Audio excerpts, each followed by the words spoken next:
Welcome to another episode of the Money and Business Hero podcast, where we talk about the three pillars of financial success: money mindset, money management, and money making.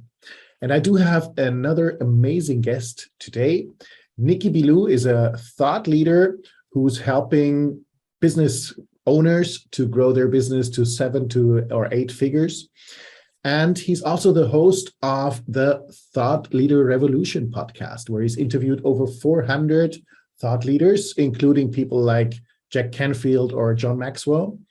And he's the author of 8 books, and he's read over 4,000 books himself. And he's going to share some of this extensive knowledge that he collected with us today. Welcome, Nicky. Great to have you on the show. Well, it's a pleasure to be here. Thank you so much for having me on the show. Great to have you here. Well, let's start with, how did you get to do all these things? How did you become a business coach, thought leader, a podcaster, author, all these things? How did you get there? That's a great question.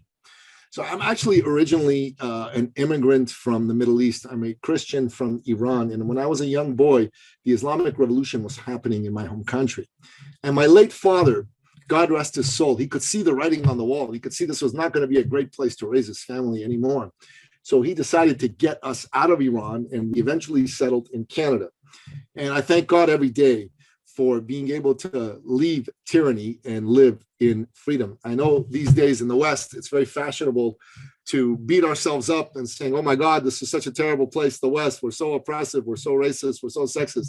That's a load of baloney as far as I'm concerned, because this is the most tolerant, incredible places in the world, the West.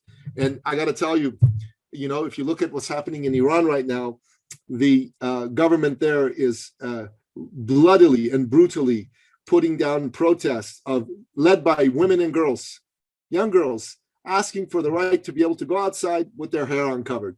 What a horrible crime, right? I mean, brutal crime. It's crazy. It's crazy. And, we all should be grateful for the freedoms we have here, and we should stand up for what we have and not let the crazy people try to tell us otherwise. I think it's very important because that's a standard Marxist trick to try to make you think that what you have is horrible when it's actually great, because they want to impose the horrible on you. So that's first and foremost. Thank you for that. That's super important. Yes. Yeah, super important. And I believe in freedom. I believe in free expression. I believe in free enterprise. And my father, he believed in those things, and he was an entrepreneur, so he took advantage of free enterprise. And he was a great man. He uplifted everybody that he met. If you were looking for a job, Dad would get you one. If you were looking to get a business started, Dad would help you start a business. Even if you were going to go into competition with him, he didn't care about that. He just wanted to help people. If you worked for him and you were looking to buy a house, a car, or an apartment, and you didn't quite have enough money, Dad would help you get that house, that car, that apartment. And you might be thinking to yourself, Nicky, wow, that sounds amazing. Who does that? Well, my father, Napoleon Billou, he did that. And you might ask yourself, well, why? Well, first of all, he was a Christian, and he believed he'd been blessed by God. And as a Christian, it was his duty, his obligation to share those blessings with others. Secondly, Dad he had the financial ability to help people. That's why he did it, and I wanted to be like Dad. He was my hero. He's the greatest man I've ever known. So eventually I became an entrepreneur too. And here's what I noticed, Florian: the average entrepreneur out there is a good person. They want to make a difference. They have a good heart, but they're scared. They don't want to come across like they're pushy, like they're salesy, like they reek of commission breath. You know what I mean? They just don't want to come across in that way. So they don't go after business that they should go after, and they don't get business they should get. And that's bad, because they don't make the money they should make. That hurts them, that hurts their family, that hurts their self-esteem. But it also hurts the client they would have been able to help, because the client needed their help. And the client probably will work with someone else who's maybe a charlatan, maybe not such a good person, and will just take their money and not deliver a good result for them. That's bad for the world. And when I saw this, I thought to myself, what if I could help these people reframe this selling? Because no one wants to be salesy, but reframe it into service. No one wants to be sold to, but everybody wants to be served. Everybody wants to serve. So I teach people how to look at sales as service, as caring. And if you think about this, Florian, everybody that you're doing business with, they are someone's son, they are someone's daughter, they are someone's brother, someone's sister, someone's father, someone's mother. They're a hero to somebody.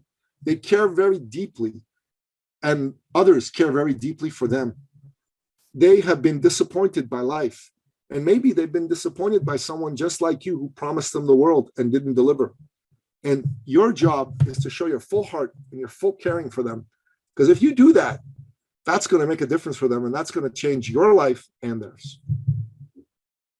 Absolutely. Awesome. Thank you. So let me dive deeper into that.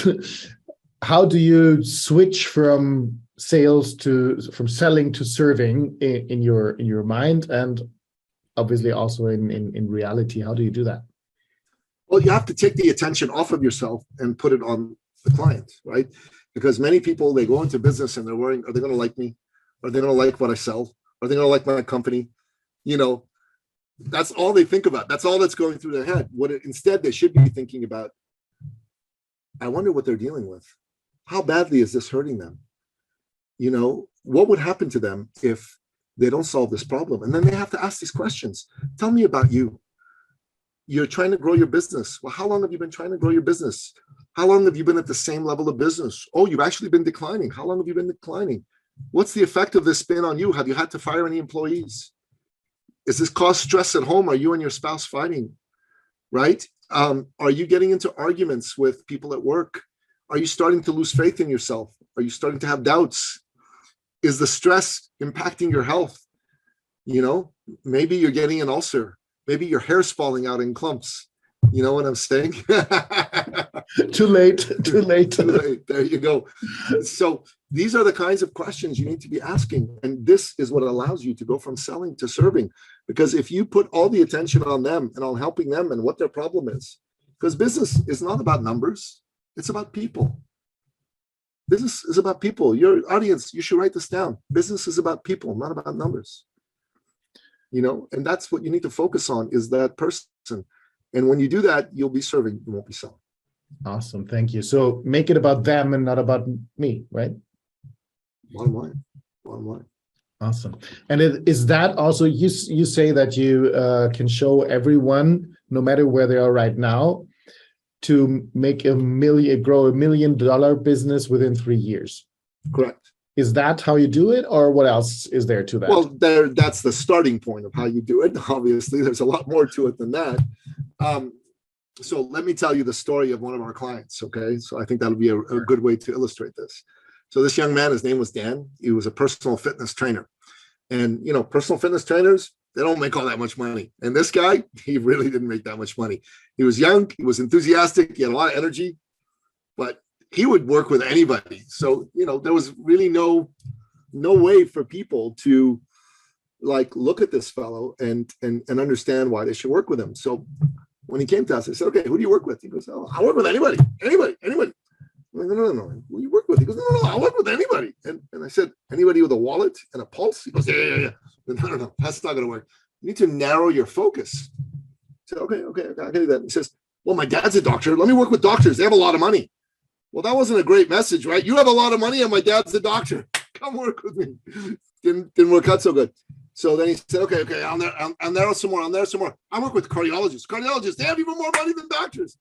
A good message. You have more money than doctors. Didn't work out so good for him. Then he started to work with a man who was a Paralympian athlete. He had a missing leg since he was a young boy. He was from Cuba. He was an African-Cuban man. His name was Papito Wilson. Mr. Wilson, he loved working with Dan. Dan loved working with him. They got really great results. And I could see that, Dan really was getting a lot out of working with this man because he had a missing limb and he was so eager to get fit.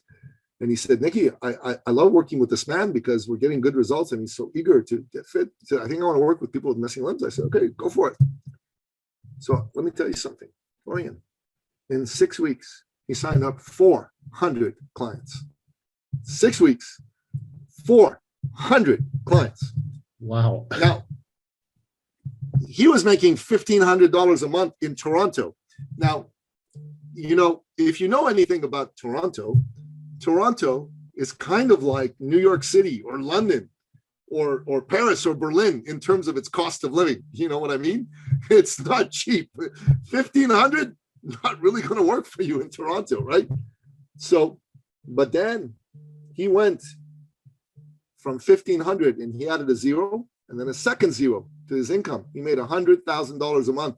He made $1 million a year, more than $1 million a year as a personal trainer. Now, ask yourself, why was this possible? Well, there were a couple of good reasons. Number one is nobody was going after people with missing limbs. Nobody. And the message he had for them was, let's work out, let's get you strong. And that was a good message because imagine someone with a missing limb. Thank God, me and you, we have our limbs. But for someone who doesn't have his limbs, wow, that'd be pretty darn amazing. You know what I'm saying? Mm. That the message to him would be, you're going to be just as strong as anybody else. But underlying that message is, you're going to be just as good as anybody else. And that message really landed for people beautifully. And that's what allowed Dan to grow such a beautiful business. So he had a strong message. So he loved people. He cared about people. He stopped thinking about himself and how much money he was going to make from his clients. He started working on how he could help a group of people nobody else was trying to help. So he found an underserved niche. He went after that niche. He had a good message for that niche. There was nobody else going after for that niche, and he was able to make great success for himself by doing so. That, my friend, is one of the key things you need to do in order to become successful in that space. You have to give your heart and your soul to wanting to make a difference for some group of people, and you have to have a very good message for that group of people that solves a real problem for them. You do that, you're in good shape. Awesome, thank you. So lots of value in there again. So niche, we need a niche. Correct. An underserved niche that you like to work with. Correct. And then you create a good message for them that solves their problem. Yes. And then you serve them. Correct. Okay, how do I find that niche? Simple, totally simple. How does one find the right niche? That's a great question. It's a really, really great question. So, in Dan's case, he was open to finding something new because he was looking for something new. And when he stopped going after what I think will make me money, and he started going after what I really, really love to do, that was a good clue. You know what I mean? You first want to look at an area that you really want to work in, something that gives you joy and fulfillment. I think that's very important for all of us in life. And then secondly, you got to start thinking about, well, where have you got experience? Who can you be of service to? So I'll tell you another story around this, because this is an important story, because it also demonstrates another important principle. You have to charge what you're worth. Okay, you have to charge what you're worth. So there was this man, his name was Steve, he worked with us. He was a relationship coach, and he worked with men who were going through relationship breakup with their wives. And what Steve did is, he helped them save their relationships. Powerful, right? Mm-hmm. I mean, if you think about divorce, the emotional and financial cost of divorce is huge. The average divorce in North America costs over $150,000 one time. The ongoing costs of that divorce over 20, 30 years were probably an extra $500,000 to $1 million. So the lifetime value of a divorce saved is minimum $650,000 and can go as high as billions, depending on who the person is, right? Mm-hmm. So you think about Steve, like what Steve did for people was very valuable. Again, he didn't charge very much for it. And he didn't have a lot of clients. So I said to Steve, Steve, people aren't valuing what you're doing. You need to charge more. He says, oh, I don't know. I want anybody to work with me. No. I said, Steve, you got to charge more. That way you'll attract clients who actually need help and are ready to do the work. Because the only reason you're not charging more is because, one, you don't believe that what you have is worth it, or two, you believe it's worth it, but you don't believe people are going to pay. And the reason you don't believe people are going to pay is because you don't value what you're doing. You're trying to sell to the market. Don't sell to the market.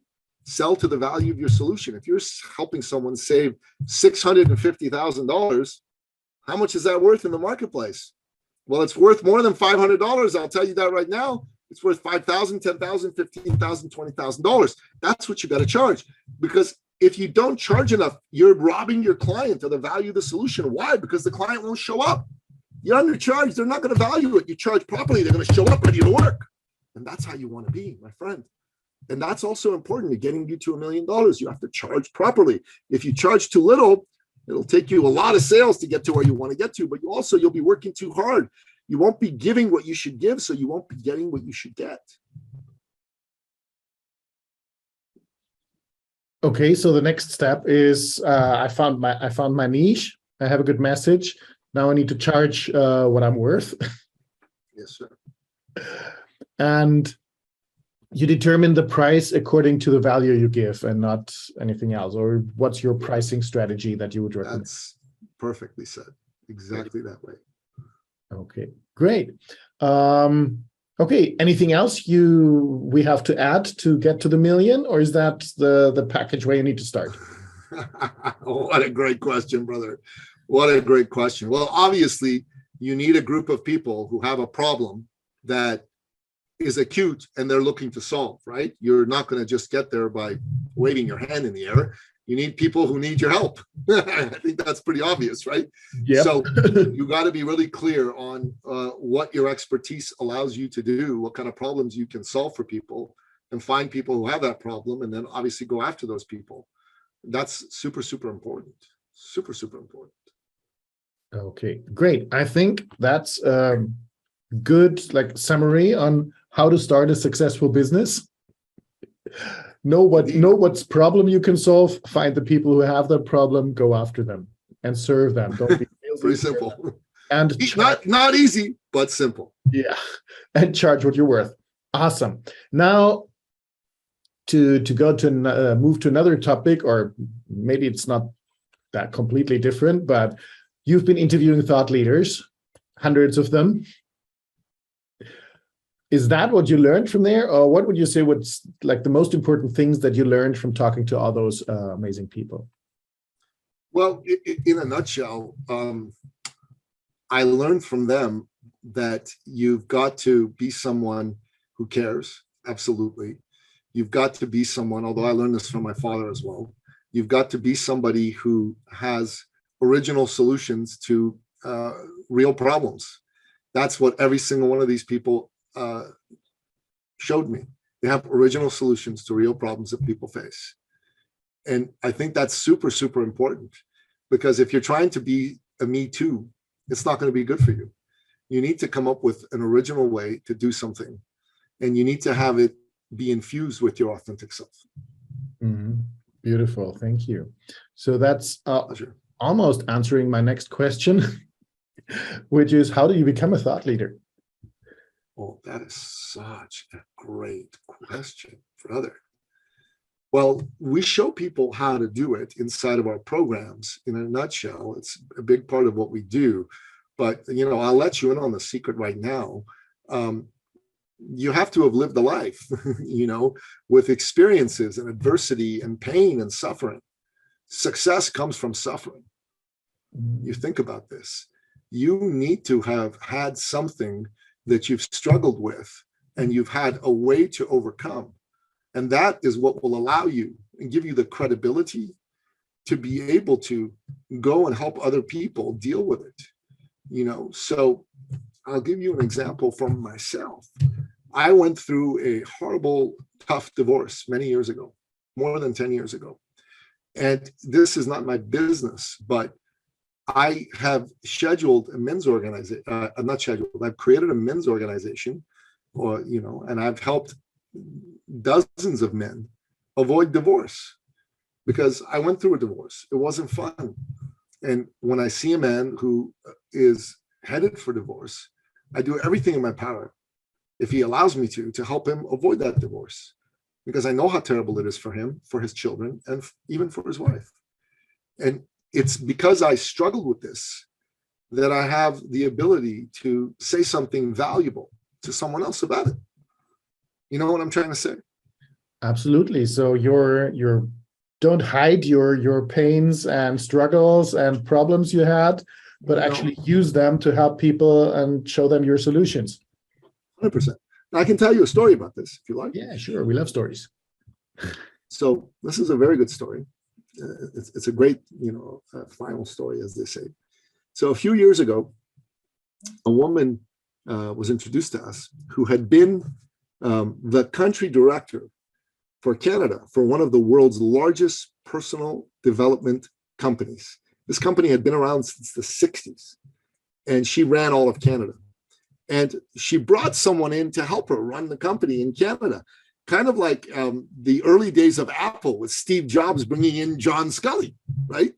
And just like that situation where eventually they had a falling out and John Scully kicked Steve Jobs out of the company, well, this lady and this fella had a falling out and he kicked her out of the company. So, she was floundering, lost, aimless for 18 months. So she was introduced to us, and she really was going through a hard time. And we said, look, we can help you. And we helped her get clear on her suffering and her expertise. And she worked with other business leaders, entrepreneurs like herself, who were going through burnout, just like she was going, which is why she brought this guy over originally. And, she had a certain size of company she'd work with, like 10 million and up, that sort of thing. So anyways, within a short period of time, her first month, she made $10,000 in profits. In her second month, she made $12,000 in profits. In her third month, she made $18,000 in profits. And in her final month, her fourth month, she made $62,200 in profit. It wasn't actually her final month, but it was the final month from the four I'm going to tell you. After that? Yeah, she made lots of money after that too. But she made $62,200 in profit. Now, that figure will become relevant in a moment. She lives in Ottawa. I live in Toronto, about a 5-hour drive, So one day, my son plays football, and he plays center back, So he is at the time he had a tournament in Ottawa. I love watching my son play football. It's my favorite sport. It's just wonderful to have a son do that. I live through him a little bit and I watch him do all this. It's really great. And so we drove to Ottawa, and I called her because she has a son his age. And I said, hey, we're coming to Ottawa for this tournament. Would you and your son like to come and watch a game? And maybe we have lunch together after. And she goes, yeah, that sounds great. So we did that. We all met, they watched the game with me, and then we had lunch, and we said goodbye, and we drove back home. So a few weeks later, we had one of our quarterly branded thought leader immersion workshops. This is the program where we teach people how to add that extra 0 or 2 to their income. There we go. So what happened at that point in time was we'd gotten to the part where we did our registration opportunity for new people, kind of the upsell, the famous upsell, right, to the new program. And we had 8 new people in the room and a bunch of our existing members. And the way I do it is I ask our existing members to talk about, their experience rather than me say, hey, come and do our program. Right? So I asked who would like to share. And she did not wait, jumped on stage and said me. I'm like, okay, very good. Like the enthusiasm. She looked at the room and she started to cry. And like any man faced with a crying woman, I panicked. Why is she crying? Oh my God. But I stayed calm on the outside. And then she looked at me and she said, Nicky, you didn't know this, but when you and your little son came to visit me and my little son asked me, Mommy, who are we going to go meet? Like little boys, excited, right? And she said, oh, we're going to go meet Nicky Billou and his son. And she said, all of a sudden, he got very quiet, very serious, and looked at her and said, oh, are we going to get to meet the man who saved our family? And then I looked at her and I started to cry. And I don't cry in public, my friend. I'm very old school. And she and I hugged. And in between her tears, she said, Nicky, you didn't know this, but when I came to see you, The bank was about to foreclose on our home because we had not paid our mortgage in a few months. And my husband and I, we were fighting every day in front of our 3 young children under the age of 12. You literally helped us save our family, our precious, precious family. And Florian, that taught me something. Number one is it taught me you never know what someone is dealing with. They may not feel comfortable telling you. Mm-hmm. And you need to be aware that people are in front of you because they're dealing with something. And you just don't know what it is. So give all of yourself to them. And secondly, I do what I do because I'm looking to help people, and I'm looking to help people who are really needing my help, people like her. And I ask God to send me more people like her. Like if I can be of service to that person, then I'm fulfilling why I'm here. And the other thing that was incredible was there were 8 people in the room, and we handed out the registration papers. And normally, some people sign up, some people don't, and some people need some persuasion. I have to sit down and talk to them. They all signed up immediately, all 8. And there were 2 who had said to me before this, you know, you're going to do an upsell. We're not buying. And one guy in particular said, Nicky, come here. I'm like, okay, sure. I know you got an upsell. I know. I just need you to know I'm not buying your upsell. I don't want you to be disappointed, so I'm telling you now. Okay, buddy, whatever, right? And he was the first person to buy. And he walked over to me, Florian, and he said, you son of a gun, right? I wasn't going to buy your upsell, but I guess you're not full of crap. I'm like, okay. What an argument. And then he said, and I do need help with my business. And this taught me something. Someone who's being, so pushy and adamant and intense about this, it's not about you. It's not personal. They probably had a bad experience with someone else who made them some promises they didn't keep. So they're protecting themselves, and it's not personal. And it's my job to care about him. It doesn't matter whether he buys from me or doesn't buy from me.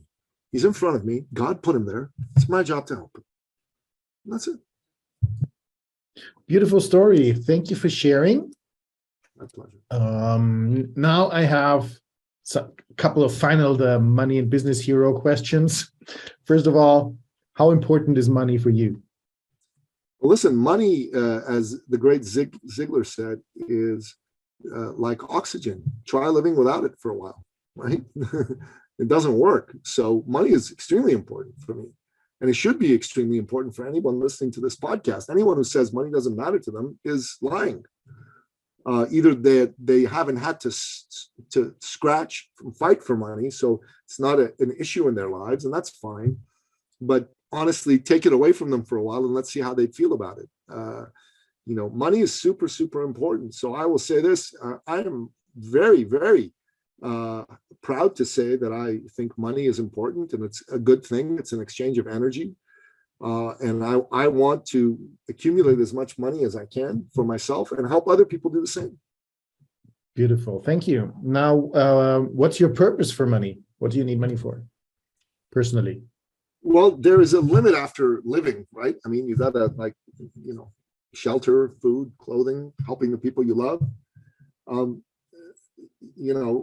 The rest of it is all about making a difference. Like, I want to set up my family to be successful. I want to have money to be able to give to people and causes that I believe in, so that's really the purpose of money. And I like to take trips, and I collect things. I collect books, I collect pens, I collect knives. So I can see the books. Yeah. I can see the books in your back. Great, beautiful. I like that. Thank you. And what's your best wealth building tip for our audience? How do people create wealth? Okay, invest in yourself. Invest in yourself. Most important thing you can do is invest in yourself. The most important asset anyone has is themselves. If you're a business owner, you're the most important asset in your business. You need to invest continuously in your own personal and professional development. The great Robin Sharma, who was a client of mine many, many years ago, said to me, if you ever want to double your income, in a year, triple your investment in personal and professional development. I believe that very strongly. Absolutely. Education doesn't stop after school. So yeah, I totally agree on that one. Now, thank you so much for coming, Nicky. If people want to see more of you, become your client, or read one of your books, where can they get a hold of you? Well, read one of my books. Go to Amazon and type in Nicky Billou, and you'll see all of them, and you can grab one of them. But if you are interested in growing your business, go to my website, ecircleacademy.com. There's all kinds of resources there. There's a free report. There's a free book. We're going to have a webinar up soon. And there's a button there for scheduling what I call a success call. It's similar to a discovery call. Essentially, we have a conversation about you, about your business, about what's not working, why it's not working, where you want to take it to. And we help you put a blueprint together for how to do it. And it's a free conversation. So take advantage of it. I say this to you straight up. If you like what you heard here, take advantage of it. Awesome. Thank you so much for that offer. I think really everyone should take Nicky up on that offer, a free success call. And I'll post the links, of course, with this episode. So you just have to click on it and you'll go directly to the eCircle Academy website. Thank you. Anything we forgot? Anything you want to add, Nicky, before we close this for today? I just want to say one thing. I know the last 2.5+ years have been a little tough for everybody, with these lockdowns and with inflation and war in Europe. And I just want you to understand that you can still succeed. You can still have a beautiful life. This uncertainty is actually a blessing in disguise. The greatest fortunes in history have been made in times of great uncertainty. So have faith, keep hope alive, and remember, your dream will never die if you don't let it. Beautiful. I don't think I can add anything to that. Thank you, Nicky, for coming. Thank you for listening. And I hope to see you again on the next episode, on the next show. Bye-bye.